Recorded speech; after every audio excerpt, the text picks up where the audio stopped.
Oke, Assalamualaikum warahmatullahi wabarakatuh.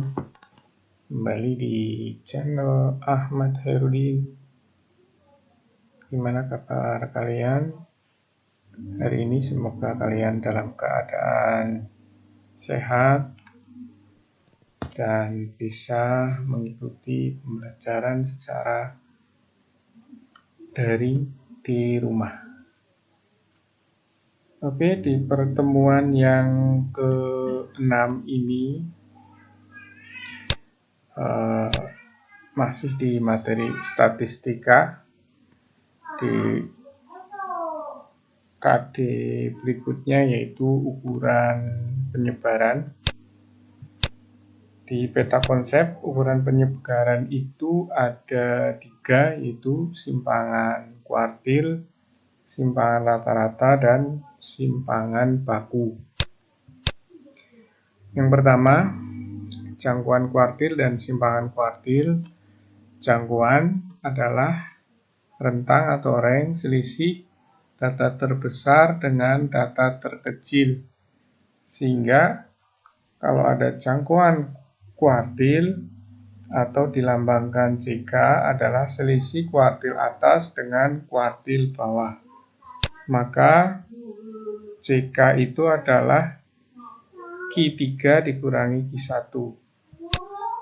Sedangkan jangkauan semi interkuartil, semi artinya adalah setengah, maka jangkauan semi interkuartil adalah setengah jangkauan kuartil, atau bisa dikatakan jangkauan semi interkuartil itu adalah disebut simpangan kuartil atau dilambangkan dengan QD. Maka jangkauan semi kuartil adalah setengah dari Q3 kurangi Q1, atau QD itu adalah setengah dari Q3 kurangi Q1. Misalkan ada contoh, tentukan simpangan kuartil dari data berikut. Datanya adalah 3, 4, 6, 5, 8, 4, 10. Di sini datanya masih belum urut, maka kita urutkan dari yang paling kecil. 3, 4, 4, 5, 6, 8, 10. Kalau kita perhatikan, yang saya lingkari, 5 ini sebagai Q2, 4 sebagai Q1, 8 sebagai Q3. Maka simpangan kuartilnya adalah setengah dari Q3 kurangi Q1, berarti setengah dari 8 kurangi 4. Maka QD-nya adalah setengah dari 4, yaitu 2. Maka simpangan kuartilnya adalah 2. Sedangkan nanti untuk data-data berbobot dan kelompok, langkahnya kamu lihat di video pembelajaran sebelumnya. Nanti mencari Q1 dan Q3, langkah-langkahnya silakan dipelajari di materi sebelumnya, yaitu kuartil. Selanjutnya yang kedua adalah simpangan rata-rata atau SR. Simpangan rata-rata adalah rata-rata hitung dari selisih atau simpangan nilai-nilai data terhadap rata-ratanya. Sehingga simpangan rata-rata adalah, lambang ini adalah harga mutlak XI dikurangi X rata-rata dibagi N.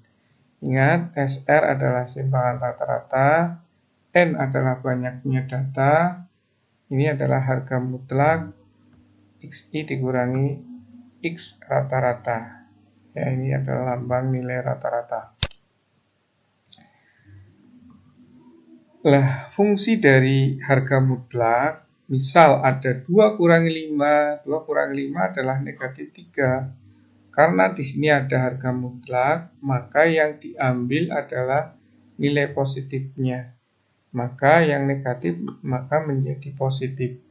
Sedangkan kalau 6 kurangi 2 4, maka harga mutlak 4 tetap karena sudah positif.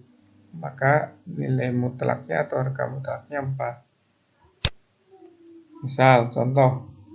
Di sini ada data 334778888. Maka kita cari nilai rata-ratanya terlebih dahulu, kita jumlahkan.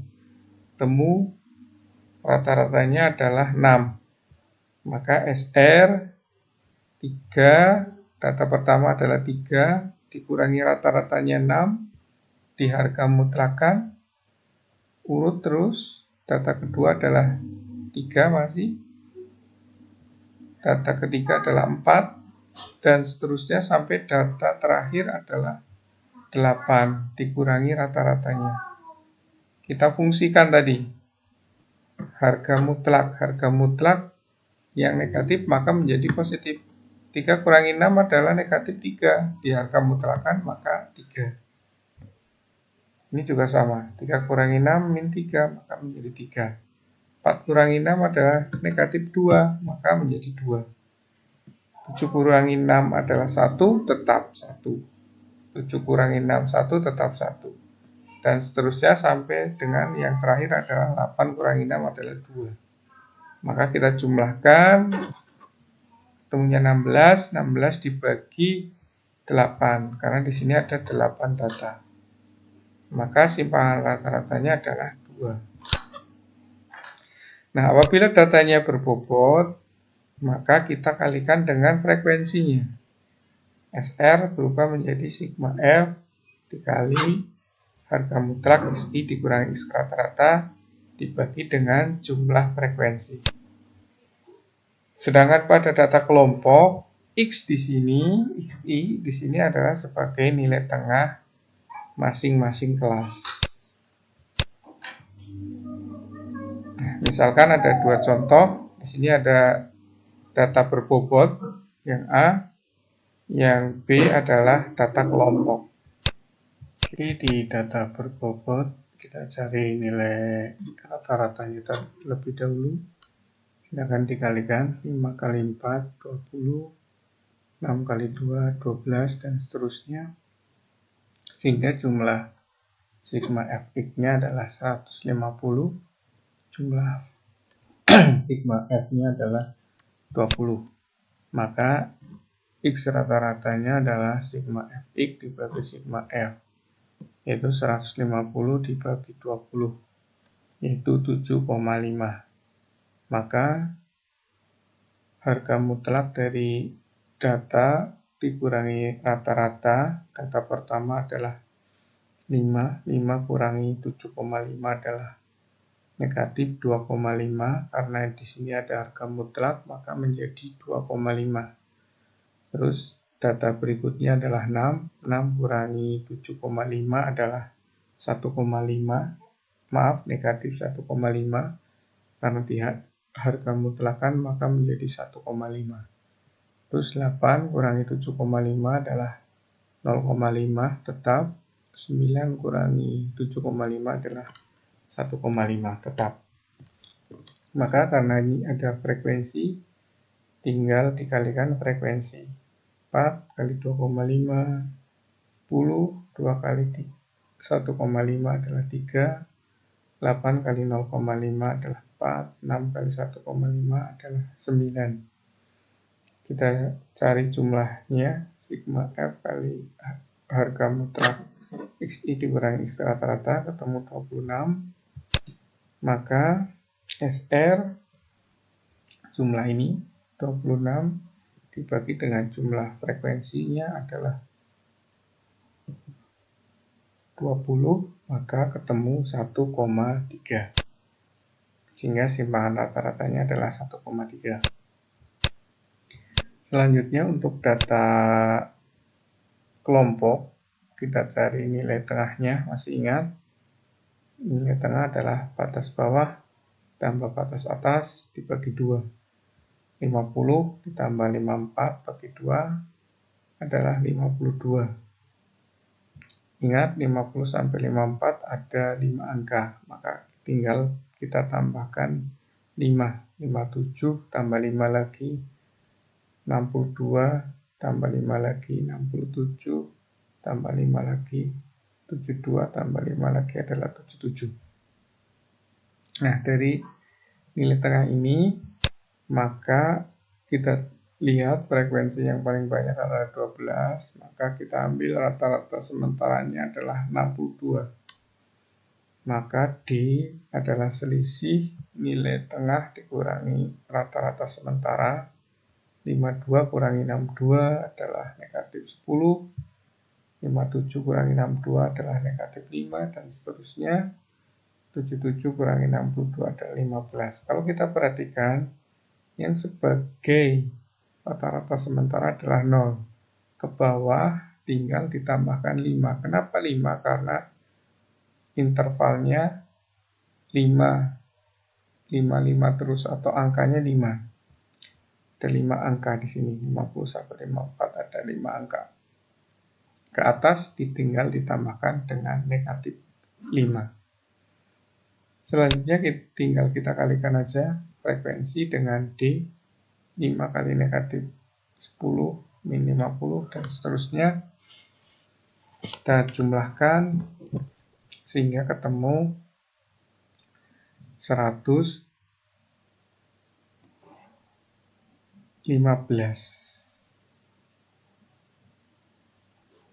Maka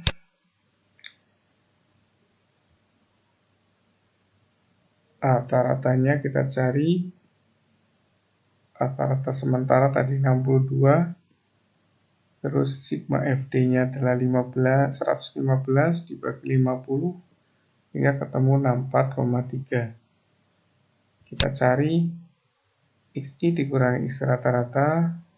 Di sini tadi XI-nya adalah 52 dikurangi 64,3 adalah 12,3 atau negatif 12,3, karena di nilai mutlak maka menjadi positif, dan seterusnya sampai dengan 77 kurangi 64,3. Selanjutnya tinggal dikalikan dengan frekuensi 5 kali 12,3 ketemu 61,5. 10 kali 7,3 73 sampai dengan 6 kali 12,7 yaitu 76,2. Sehingga kita jumlahkan ketemu 324,2. Sehingga kesimpangan rata-rata adalah 324,2 dibagi 50 yaitu 6,484. Sehingga simpangan rata-ratanya adalah 6,484. Terakhir adalah simpangan baku atau standar deviasi. Simpangan baku atau standar deviasi adalah akar pangkat 2 dari jumlah deviasi kuadrat dari sekumpulan bilangan dibagi dengan banyaknya bilangan. Maka kalau saya tuliskan S sama dengan akar dari sigma X dikurangi X rata-rata dikuadratkan dibagi dengan N. Sedangkan untuk data berbobot, maka tinggal menambahkan frekuensinya. Dikalikan dengan frekuensinya. Misalkan ada data 3, 3, 4, 7, 7, 8, 8, 8. Maka langkah yang pertama adalah mencari rata-rata terlebih dahulu. Jumlahkan sehingga ketemu rata-ratanya adalah 6. Maka S sama dengan akar data pertama adalah 3 kurangi 6 dikuadratkan, data kedua juga 3 kurangi 6 dikuadratkan, sampai dengan data terakhir adalah 8 kurangi 6 dikuadratkan. Dibagi, di sini datanya ada 8 angka, maka dibagi 8. Ingat 3 kurangi 6 adalah negatif 3. Negatif 3 dikuadratkan adalah 9. Dan seterusnya sampai dengan 8 kurangi 6 adalah 2. 2 kuadrat adalah 4. Maka kita jumlahkan ketemu 36 per 8. Atau kita sederhanakan menjadi dibagi 4, 9 per 2. Maka kalau kita akarkan, akar 9 adalah 3, 3 akar 2. Atau bisa ditulis 3 per 2 akar 2. Ini dirasionalkan. Dikalikan dengan akar 2 per akar 2. Ingat, 3 kali akar 2 adalah 3 akar 2. Akar 2 kali akar 2 adalah 2.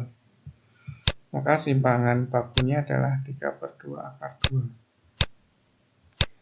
Selanjutnya, jika datanya berbobot seperti ini, maka tinggal dikalikan saja.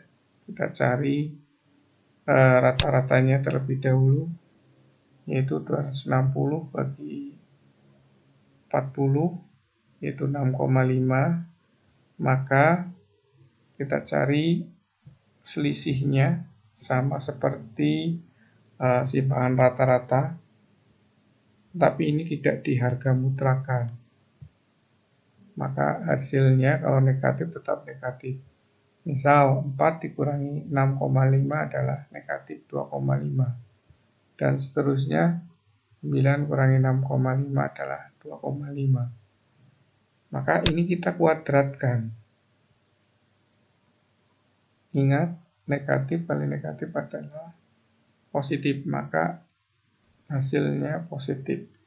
Ya, tinggal dikuadratkan aja, 2,5 kuadrat maka 2,5 kali 2,5. Temu 6,25. Dan seterusnya sampai dengan data yang terakhir 2,5 sama 6,25.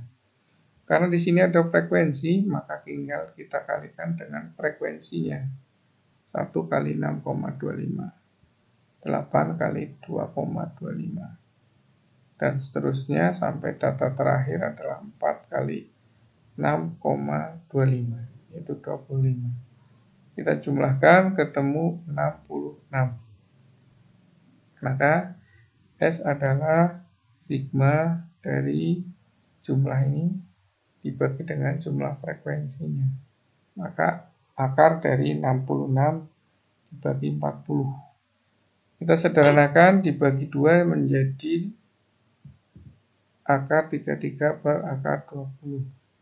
Kalau saya kalikan dengan 20, maka 33 kalikan 20 adalah 660. Saya buat penyederhanaan. Akar 4 kali 165. Akar 4 adalah 2. Ya, 2 per 20 adalah 1/10. Tadi 1/10 akar 165. Sehingga simpangan bakunya adalah 1/10 akar 165. Demikian untuk pertemuan kali ini. Semoga materi ini bisa dipahami oleh kalian. Saya Eri, Assalamualaikum warahmatullahi wabarakatuh.